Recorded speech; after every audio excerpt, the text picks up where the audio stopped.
Assalamualaikum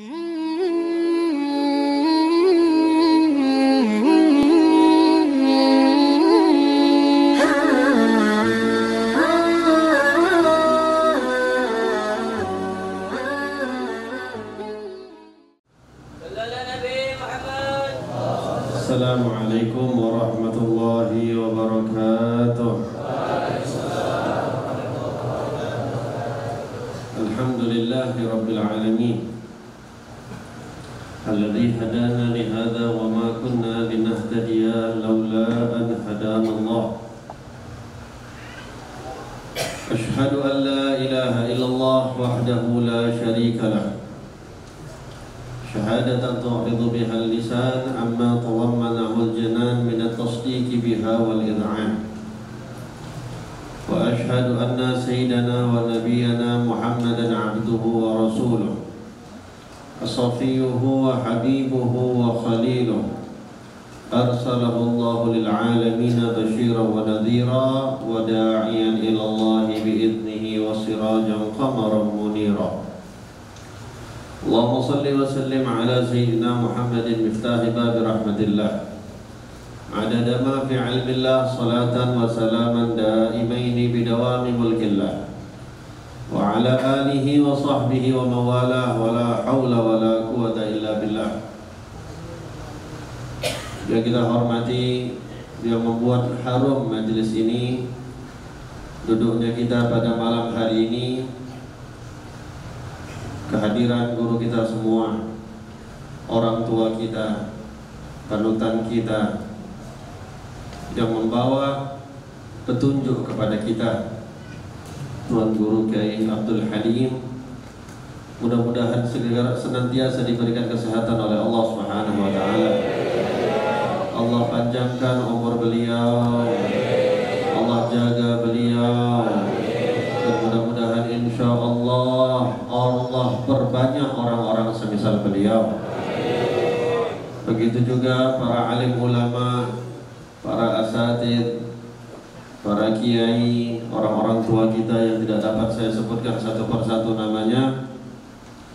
Mudah-mudahan insya Allah duduknya kita pada beliau-beliau pada malam hari ini insya Allah dikumpulkan lagi oleh Allah Subhanahu wa taala di surga nanti. Amin ya rabbal alamin. Hadirin hadirat yang dirahmati oleh Allah, perlu untuk kita banyak bersyukur kepada Allah Subhanahu wa taala. Kita masih diberikan langkah hidayah dan taufik oleh Allah Subhanahu wa taala untuk kita dapat berkumpul di majlis-majlis semisal ini, yang mana dikatakan oleh salah seorang ulama bahwasanya nikmat yang Allah berikan atas perkumpulan, dihadirkannya kita oleh Allah Subhanahu wa taala di perkumpulan-perkumpulan, di majlis-majlis ta'lim, majlis-majlis maulid, majlis-majlis baik semisal majlis-majlis semisal malam ini.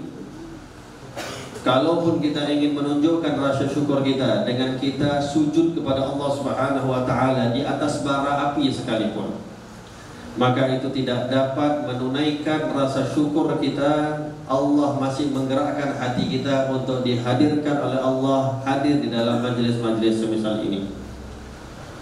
Begitu agung, sampai Nabi SAW pernah mengatakan, hudurukum majlisal ilm, hadirnya kalian di dalam satu majlis ilmu itu jauh lebih baik dibandingkan kalian sholat 1000 rakaat. Orang mana sekarang yang mau untuk mengerjakan sholat 1000 rakaat? Boro-boro lah kita, sholat ba'diyah aja berat, sholat duha saja yang padahal sudah dijanjikan orang yang sholat duha nggak akan miskin pun berat. Sholat witir yang merupakan da'us shalihin yang dulunya wajib bagi Nabi Muhammad SAW, sampai hampir-hampir witir itu diwajibkan kepada umatnya, itu pun berat.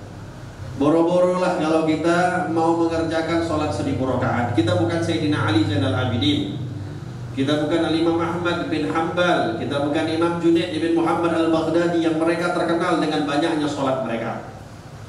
Namun diberikan kemuliaan oleh Allah Subhanahu wa taala, hadirnya kita dalam satu majelis ilmu itu lebih baik daripada kita mengerjakan sholat 1000 rakaat. Ditambah lagi, tidak cukup hanya 1000 rakaat, ditambah lagi lebih afdal dibandingkan hari itu engkau menziarahi atau mengunjungi, menjenguk orang-orang yang sakit sebanyak 1000 orang sakit.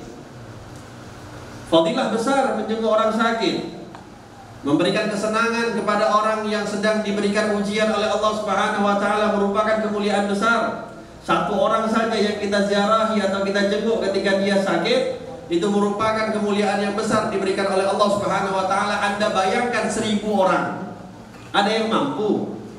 Kecuali mungkin 1000 orang itu dalam satu rumah sakit yang sama kita jenguk sekalian mungkin. Tapi kalau 1000 orang di dalam tempat-tempat yang berbeda kita mau datangin satu persatu dalam satu hari itu mustahil. Belum lagi ditambah lagi kata Nabi Muhammad SAW, lebih afdal dibandingkan engkau mensolati 1000 jenazah. Siapa yang mau hadirkan 1000 jenazah kalau memang bukan matinya berjamaah? Tapi itu semua diberikan oleh Allah Subhanahu wa taala kemuliaannya dan lebih afdal dibandingkan dengan kita hadir satu saja majelis-majelis ilmu. Maka alhamdulillah pahala itu yakin kita kepada Allah Subhanahu wa taala, pahala yang telah dijanjikan melalui lisan Nabi Muhammad SAW, nanti kalian semua akan menyaksikannya di yaumil qiyamah. Janji. Yakin. Duduknya kalian malam-malam hari ini akan disaksikan dan akan kalian saksikan dengan mata kalian kepala sendiri. Fa ammal ladzina faman ya'mal mithqala dzarratin khairan yarah wa man ya'mal mithqala dzarratin syarran. Perbuatan baik kalian sebesar biji zarrah akan kalian saksikan nanti di yaumil qiyamah. Perbuatan buruk kalian walaupun sebesar biji zarrah akan kalian saksikan nanti di yaumil qiyamah. Dan perkumpulan kita pada malam hari ini akan kita saksikan nanti di yaumil qiyamah. Dan kita akan mengatakan sadaqta ya Rasulullah. Engkau benar wahai Rasulullah, akan janjimu, pahala yang diberikan oleh Allah Subhanahu wa taala menggugah kami untuk kami sering hadir di dalam majelis-majelis ilmu. Yang mohon maaf hadirin hadirat yang dirahmati oleh Allah, tadi kita dengarkan daripada Muallim Budi, Muallim Abidin, bagaimana kita melihat khususnya di zaman sekarang kita dikejutkan oleh Allah Subhanahu wa taala secara berterusan. Di bulan Januari, bulan ini, berapa banyak ulama-ulama kita yang betul-betul mereka adalah para alim ulama. Allahumma, mohon maaf, kalau yang meninggal cuma ulama-ulama kita nggak sedih. Tapi yang betul-betul yang meninggalkan kita adalah ulama-ulama yang betul-betul berpegang di jalannya Allah dan di jalannya Nabi Muhammad. Kalau kita mau sebutkan banyak di antara mereka, Habib Ja'far bin Muhammad Al-Ka'ab, orang yang lurus. Syekh Ali Jabir, yang kalau kita mau bandingkan dengan ustadz-ustadz yang sekelas beliau yang terkenal karena TV, beliau mungkin termasuk yang paling lurus di antara yang lain. Tapi itu pula yang paling cepat diambil oleh Allah Subhanahu wa taala. Kita mengenal Sayyidul Walid Al-Habib Ali bin Abdurrahman As-Segaf, yang paling dituakan, alim, orang ulama, istiqamah. Sampai mohon maaf, badan beliau itu besar, duduknya di kursi roda di mana-mana. Tahu gak berapa lama, berapa kali beliau hadir majelis dalam satu hari? Saya pernah mendengar dan saya pernah gak kuat mengikuti majelis beliau, karena minimal terkadang majelis beliau itu dalam satu hari 9 majelis. Keliling beliau dalam keadaan sudah sulit, berat, akan tetapi istiqomah di dalam menghadiri majelis ilmu. Wafat. Kemarin kita di Aceh, Al-Habib Muhammad bin Ahmad Al-Attas, seorang yang saleh, seorang yang istiqamah, yang kita kenal daripada beliau sehatnya sampai beliau sakitnya, dan kita meyakini, semuanya kita meyakini, dengan kematian beliau, dengan wafatnya beliau, seakan-akan menunjukkan bahwasanya aku adalah wali Allah. Beliau tinggal menentukan kapan beliau mau meninggal. Beliau sudah menentukan, sudah buat kontrak. Habis meresmikan masjid, beliau mau pulang.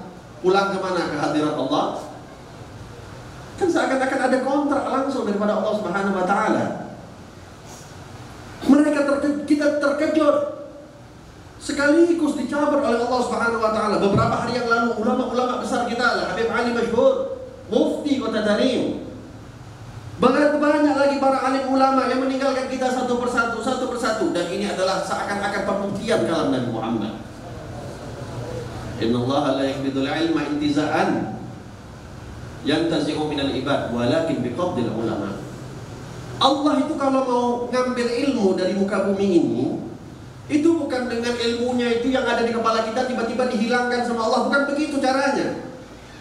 Akan tetapi intiza'an yantazi'u biqabdil ulama, diambil oleh Allah Subhanahu wa taala dengan ulamanya yang diambil.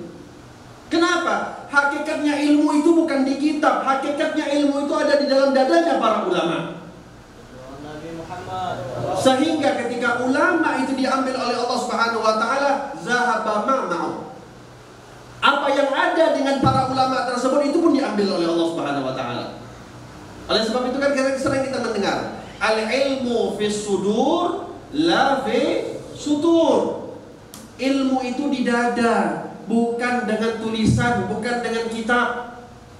Kitab itu hanya ekspresinya apa yang ada di dalam dadanya para ulama. Tapi hakikatnya ilmu itu ada pada dadanya ulama. Oleh sebab itu sering kita mendengar, wallahi matinya satu kabilah itu lebih mudah bagi orang mukmin dibandingkan matinya satu orang ulama. Lalu kalau kita melihat fenomena yang ada di zaman kita ya ikhwan, sering kita kalau mendengar kalimat ada orang atau mendengarkan pesan ada ulama yang meninggal, kita hanya buat turut bela sungkawa. Ya Allah, sedihnya ditinggal ulama. Ya Allah, apa yang akan terjadi muka bumi ini, ulama kita meninggal satu persatu. Tapi nggak sadar setelah itu.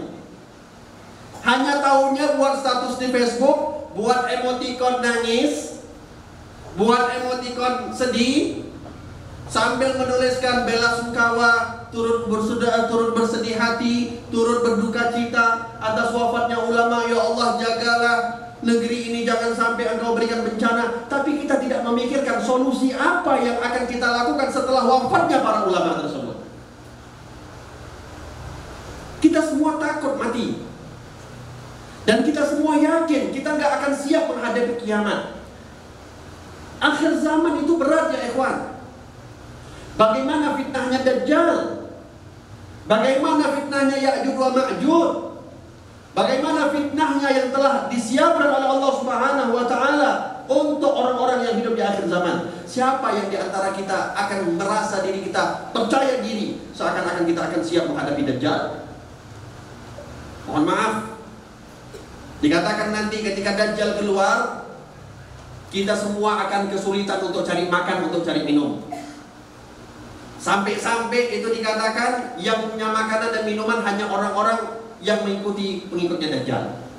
Orang-orang mukmin akan sulit nyari makan, nyari minum. Oke, nggak masalah. Anda yang sering ngaji, Anda yang sering ikut taklim, mungkin merasa diri Anda, insya Allah saya tahan, saya kuat. Tapi apakah Anda kuat kalau melihat anak Anda yang nggak makan? Oke, kalau kita kuat. Tapi ketika melihat anak kita yang nggak makan, apakah kita kuat? Oleh sebab itu mohon maaf, gak usahlah mulu-mulu minta-minta sama Allah Subhanahu wa taala seakan-akan mau panjang umur selama-lamanya. Gak usah. Khawatirnya dipanjangkan umur kita oleh Allah Subhanahu wa taala, kena pula dengan masa keluarnya Dajjal. Tetapi yang paling penting adalah apa ya ikhwan? Kalaupun kita meminta panjang umur kepada Allah Subhanahu wa taala, minta dengan kokohnya iman kepada Allah. Tadi kita katakan banyaknya para alim ulama, kita hanya sekedar turut duka cita, bela sungkawa, tapi kita tidak punya solusi untuk apa yang harus kita tutupi dengan kekosongan matinya para ulama. Akhir zaman itu dikatakan ilmu itu diambil satu persatu. Biqabdil ulama hatta lam yabqu illa ru'usan juhalan fa'aftau bighairi ilmin wa idza su'ilu fa'aftau bighairi ilmin fadallu wa adallu. Sampai gak ada lagi para alim ulama. Di dalam dada-dada para ulama itu semuanya sudah dicabut oleh Allah Subhanahu wa taala. Yang tersisa siapa? Orang-orang bodoh, orang-orang jahil, yang akhirnya bukan merasa atau bukan mereka pantas disebut sebagai ulama, tapi menjadi ulama-ulamaan. Apa nggak ngerasa ini fenomena udah banyak terjadi? Mohon maaf, gampang sekali sekarang orang mengambil atau menyandarkan dengan gelar ustadz, dengan gelar ulama.